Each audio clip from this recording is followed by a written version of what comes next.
People oftentimes say that pain and suffering is pivotal for building strength and character.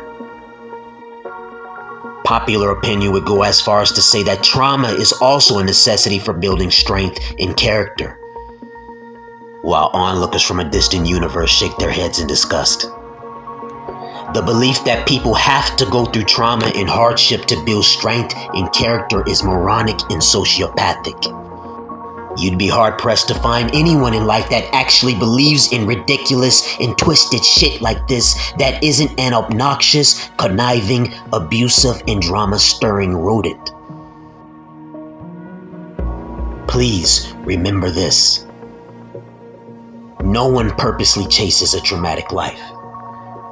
And the people that do seem to have a subconscious affinity to drama and toxicity, it's usually because they were manipulated and gaslighted into believing that they should tolerate it as normal.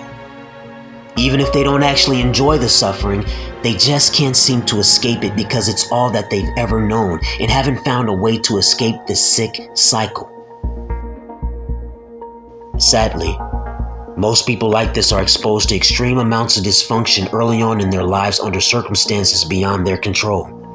But nonetheless, no one actively chases discomfort and trauma with the sole goal of being traumatized.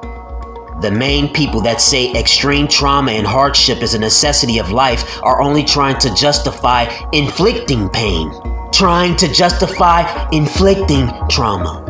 But should you start bringing relentless amounts of pain, confusion, misery, and even death into their lives, watch and see how they respond. Oh yeah, watch and see how they respond. Watch and see how they respond. I doubt that they will thank you for it. I doubt that they will beg for more. Just stop and think for a moment. When have you ever heard anyone that has ever gone through true suffering pray for more suffering? When have you heard anyone that has gone through true soul-tainting trauma beg for more hardship? How many people do you know who would purposely give up all of their luxury items just to move into a drug and gang-infested neighborhood for the sole purpose of strengthening their character? Why do parents try to make sure that their children go to the finest schools if hardship and struggle is what builds character?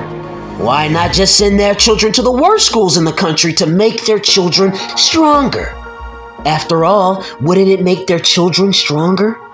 Hardship and struggle? How many people do you know who would sell their home just to live in a dangerous inner city homeless shelter purely to go through the struggle of building character? How many physically attractive people do you know who would throw acid all over their face to completely disfigure their beautiful physical features just so they can see what it's like to live a life as a physically unattractive human being? Nobody. Zero. None. You don't know any people that would do any of these things. So why are you trying to justify everybody's pain and suffering but your own? Nobody is walking through life trying to jeopardize their comfort and advantages for the sake of building character. People only want to grow and acquire possessions under the safety net of comfort, not discomfort, and certainly not under extreme turmoil and hardship. No one chases trauma. People only want to inflict it. So if someone tells you that extreme trauma and suffering is necessary in life, just know that they intend to bring extreme amounts of chaos and suffering into your life.